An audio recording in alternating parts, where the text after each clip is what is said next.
तर भाजपकडे 100 जागा मागा एकनाथ शिंदेंसमोर रामदास कदम यांनी ही मागणी केली आहे। वेळेवर एकनाथ शिंदे यांचे 15 उमेदवार 2 महिन्यांपूर्वी दिले असते तर आज चित्र वेगळं असतं असं म्हणत 100 जागा मागण्याची कदमांनी गर्जनाच केली आहे। शिवाय चर्चा करण्यासाठी आपल्याला मोदी शहांकडे घेऊन चला अशीही विनंती रामदास कदमांनी केली।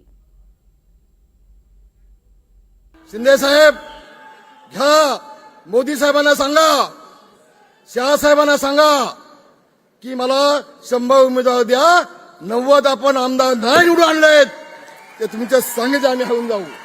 घ्या, मागून घ्या, मला घेऊन जा मोदी साहेबांकडे, शहा साहेबांकडे। मी सांगेन की साहेब वेळेवरती एकनाथ शिंदेचे जसे भाजपचे 2 महिने आधी उमेदवार दिले तसे शिंदे साहेबांचे 15 उमेदवार 2 महिने आधी दिले असते आज चित्र वेगळं दिसलं असतं।